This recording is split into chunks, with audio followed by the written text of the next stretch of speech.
Welcome back to the mighty dungeon. Today is a story of a poop butt one-shot D&D game that did not go to plan. I had a whole story prepped out, and then the players informed me of their characters. One hill dwarf with no facial hair dressed exactly like Seto Kaiba, named Seto Cobblestone. One teenage human dressed exactly like Yugi, named Yameo. Oh, and the third player was a king of a castle. A literal king. His name? Kingston Wallaby III. So I said, fine, we'll do this your way. But he was the worst king and a horrible person. So his royal family tasked him to go undercover as an adventurer to relearn what living in this day and age was all about. He had to go south to a small town in his kingdom. What is the name of that town, my lord? The town. You don't know, do you? I know it. You're so out of touch. She just starts crying a little bit. Oh, just calm down, darling. It's fine. We will. I will make sure everything is fine. It's fine. And what is my name? Samantha. She just storms out of the room crying. You should know that the town to the south is called Wallet Town. I don't care. But he couldn't just go as he was, because he was an older looking and recognizable king, so a servant used makeup to disguise him. And oh, also a natural 20. So naturally, he looked like he was 20. Which one of your servants did this? I must give them a raise. I don't know their names. I just know that they did a great job. Get out! Right now! This is my first time walking. You get up out of a wheelchair? Do you have small legs? Yeah, you have tiny little legs. He made his long trek to Wallet Town to the south and walked into the tavern, where he was supposed to meet his new band of adventurers. Seto, do you think that's our guy? Doesn't matter to me. Okay. We can get the job done ourselves. Or rather, I can. Well, I bet I could do it better than you. You're a fool. Don't talk down to me, Seto. I'm taller than you. Only because of those boots. But then the door opened and revealed a rather peculiar old man with a cane. You see an older man with a bald head and a long white beard. He's like that kind of old man where he just has random long hairs growing out of his head in random places. You're the ones that are going to go retrieve an item that I need, I believe. Seto Cobblestone. And don't you forget it, old man. Seto has always been my greatest rival. I can't wait to beat him. Rival? Did I say that out loud? That was supposed to be my inner monologue. I suppose I read your mind. What am I gonna do? You're still talking out loud. I could never forget a name like that. Cobblestone. I know your uncle. Oh, you do you? And what would his name be? His name? It doesn't matter, because he sucks and I don't like him. He stole my colored pencils, and I'll never forgive him. You see one tear squeeze out You of mean his face. these colored pencils? He just... You've been fooled all along, old man. I need those to color. Give them back, Seto. They belong to him. No, they belong to me now. Never mind. No, don't mind. I don't mind. I can...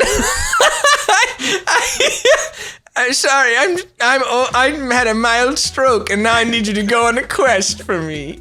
Come with me. There's something I need to give you before you set out. Follow me. And he turns around and starts waddling out. He had a strange offer for the group regarding giving them special pets. Allow me to introduce myself. I'm Maple, Dr. Maple. You guys enter in, and you're immediately hit with like a weird, like a wet animal stench. Does anybody realize that we followed an old man inside of a cabin? Just small children. You're bigger than I am.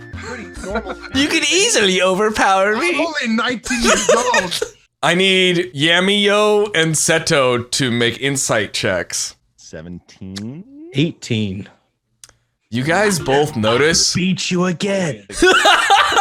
You're getting the feeling that the way that Charles talks sounds like an adult trapped in a young kid's body.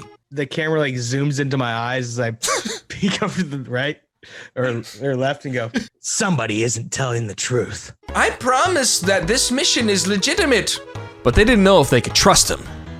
So Seto cast, this adventure is just and true. I cast Zone of Truth. This spell allows me to have a magical zone that guards against deception in a 15-foot radius sphere, centered at a point of my choosing, which is you. And I point over to our other party. To Charles. It zooms into you. I walk away from you guys over to a corner and just look into the camera and I go, they have no idea.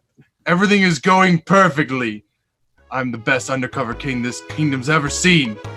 And I just walk back to you guys. Who are you talking to? Where did he go?